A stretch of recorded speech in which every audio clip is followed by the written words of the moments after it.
Israeli's Oscar submission is a sublime Seven Blessings, which deals with familial dynamics with a jaw-dropping twist. I'm pleased to have the director here, Ayelet Menahemi. Hello, Ayelet. Hi, Frank. Pleased to be here. Thank you for Thank having me. you. Ayelet, I just want to start out by asking how you're doing. I mean, we're living in fraught times, let's face it. Yeah, not too well, actually. Not too I'm, well. I'm very It's sorry.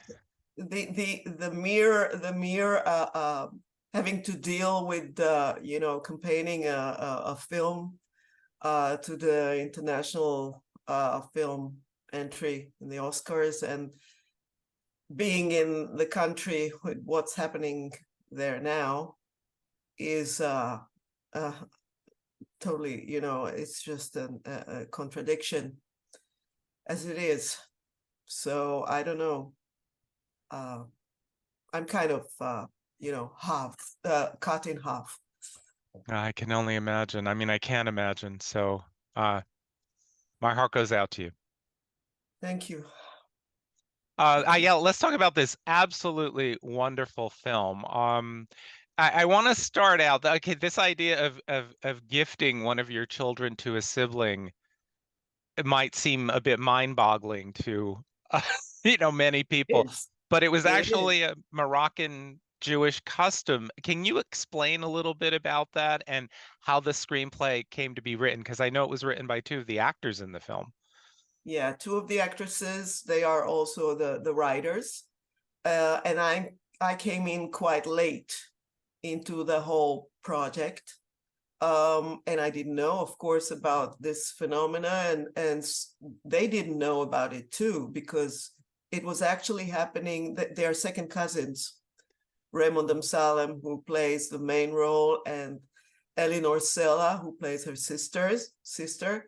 They are second cousins, and actually in their families, there were 3 cases like this, Oh my but God. it was never talked about. So they had to really snoop around. They had to, just piece it from just bits and pieces of people talking since their childhood, and they based it on that. But as things progressed, and especially when the film came out, but even along the making, so many stories came up that we were blown away. And then it became quite clear that it's not only in Morocco, not only Moroccan Jews were practicing this, but everywhere. And I mean everywhere. This is Wow. not only like, places like Iraq and Iran and Morocco and Tunisia, but also in Europe and South Africa, and even in England and in China and in Japan. And we would just, screen the film, and people would just, women would just pop up in the audience after the screening, and they would say, I was given away. My aunt was given away. My mother was given away. It was crazy, really. It's kind of insane to think about because there's this idea that, you have to doubt your parenthood. Do you know what I mean? Like, had it not been discovered by the two women, they might have gone to their graves never knowing, correct? Yeah, and there are so many versions of this story from children who knew from day one that they are given away, and children that found it out, in the day of their marriage, women who found it out on the day that their uncle died, and they found out that he's actually their father. So, and also the reaction to it was very, versatile. So it could be from total anger and cutting off ties to living happily together. So really there is no one way of looking at it, and so many versions, but mostly daughters. This is one thing that is recurring. I mean, there are some exceptions, of course, and some boys that were giving, like if there was a family with many boys or if there were twins, but Yeah, mainly Well, daughters. and there's a line in the film where they say, well, the youngest was actually male, but you would have never given him away. Yeah, we don't give boys away. No. Wow. Oh, so how did you come on board this particular project? Pardon? How did you come on board to direct? So I was contacted by Ronan, the producer, one day, and he told me there's a screenplay and it's got support from the film fund, and maybe you want to direct it. And I read it. It was great, and I said immediately no, um, because it scared me. Just the chaos scared me. And it was so, everything was so small rooms, so many people. I feel uneasy with more than one person in a room. So I'm kind of, I have a social phobia. So I said, why do I need this? And it's going to be really tough. But then I reconsidered, and I called him again after a few hours, and I asked him, is it still on? Because I would like to try, because I just decided to look at it as a challenge instead, and just, kind of for once give in to the chaos. Well, you did a fantastic job. I'm jumping ahead, but I have to say the climax, the confrontation scene, I have watched literally about 7 times. Really? I think it's extraordinary. The build to that scene and the way you shoot that scene and the way that scene is acted is amazing. And, I was pulling from all my own familial dynamics watching that scene. And I've shown it to my husband. And I just think it's amazing. I'm curious, going into that scene, was there a concern about getting it right, or did you just go ahead and do it? You're talking about the scene in the old people's home, right? No, no, I'm talking about the scene where she says to them, she tells Oh, them oh, what she oh, wants from them.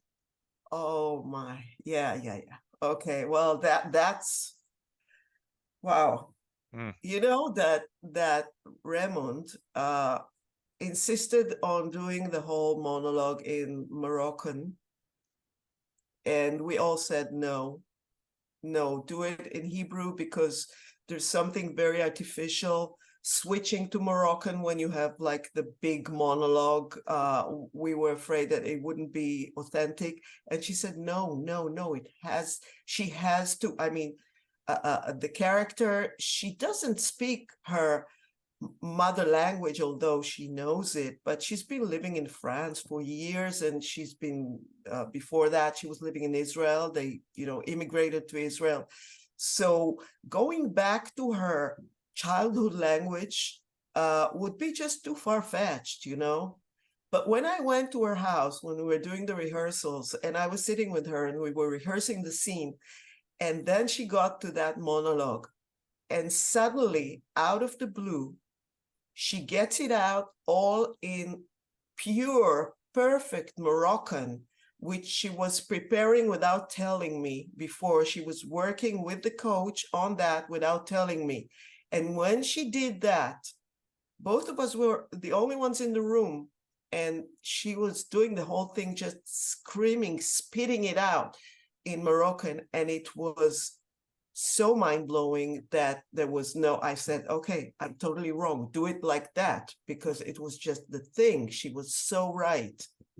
So yeah, I think this is one of the things, like, sometimes you have to move to another language in order for people to listen to you. And I think the best example for this is that the opening and closing monologue of the film is something that is narrated in sign language. Yeah. And that's also a different language that makes you listen to something that might sound trite if it was just expressed Yeah. in Yeah. verbally. Yeah. And his ability to read lips becomes a major important plot development later on. I won't say what it is. exactly. Um, wow. Well, tell me about casting, because there's so many, family members to cast. How did you go about it? I know you have seasoned actors, but you also had unknowns. Non-actors, Hmm. family members of the real family of the two actresses. Wow. Yes, this is what we went for, because as I told you before, I found the chaos scary. But when I decided to give in to the chaos, so one of the things was to cast it right. When I mean, for filmmakers, and especially for a director, it is only the thing of control. There's an issue of control and many approaches to that issue. How much control should you exercise? It has also to do a lot with ego. And I kind of deal with that a lot during my career. And I think once you realize that filmmaking is so complex that you have to be dependent on other people, there's no way around it. But still you want to control, then you have to choose what to control. And I think the best choice is to control whom you choose. So the people that I choose to do the journey with me, this is the best choice that I can exercise, and that's where I put all my energy in. And casting is the most important thing, of course, the crew also, but casting was the thing. So in this film, that has to be, it relies so heavily on authenticity.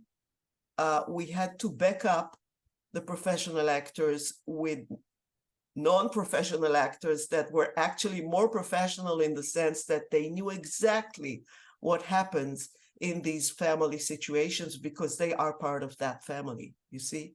Yeah. So basically, I think the professional actors were learning more from these people that are, they form, I think, half the cast. Half of the cast are non-professionals or people that were never on camera before. So that was the main thing about the casting process. And then what we did in the rehearsal period was to bond them together and turn them into a real family. That's amazing. It makes so much sense because they've been through it before, so it's natural to them almost. Yeah, they know the choreography of these small spaces and all the uh, endless movement from the kitchen to the table and what they're doing there. Actually, they know their chores by heart. It's so natural to them. So it's just like, uh, it's just like some kind of, many atoms just, running all around the place, Mm. and know it. Well, it worked. I think it worked amazingly well.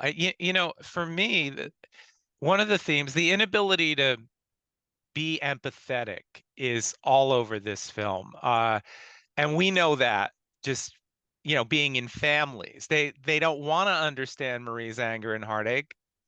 And that to me is so relatable because if they do acknowledge it, they acknowledge their own complicity in it. And just found that so fascinating. Yeah, and it's everywhere like that, really. It's not only that specific Moroccan family. This is such a universal thing. The the difficulty for people to either ask for forgiveness or forgive, and in so many families, it just goes between these two, poles. Yeah. um, I don't know why people find it so hard, but I think it's probably because a certain lack of empathy. Not because people are not empathetic, but it's just that, like you said, being empathetic means that you have to recognize the fact that you hurt somebody, Yeah. And this is really hard. People deal with guilt all the time, and the way to deal with guilt is usually to run away from dealing with it. And that's what most people do, because this is like seemingly it's the easier way, although no, it just makes it harder in the long run. But people just don't confront. And in these families with things that are, almost considered as family crimes in a way, Yeah. it's even harder, because how can you compensate for giving away your own child, even though it's for a noble cause? But this noble cause can be contended, because depends whose point of view it is. And it's basically, isn't it that always just a war of narratives Yeah. within a Yeah. family, within the world, the country, between two countries? Yeah.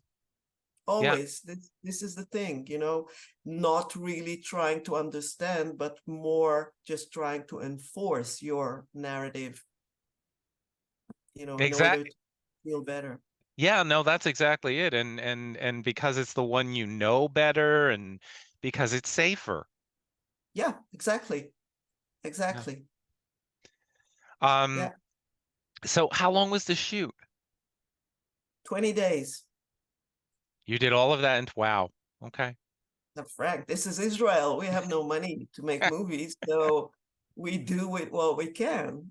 But yeah, I mean, the thing with stuff, I mean, mainly filmmaking in Israel involves a lot of, trying to find solutions to impossible situations of production.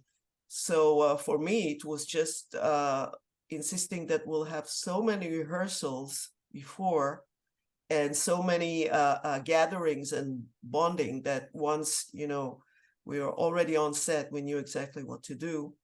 And after we knew exactly what to do, everybody was asked to forget about it and give in to the chaos. Mm, So it's just a mixture of planning and then forgetting what we planned. amazing. And you It got, needed a lot of courage, I can assure you.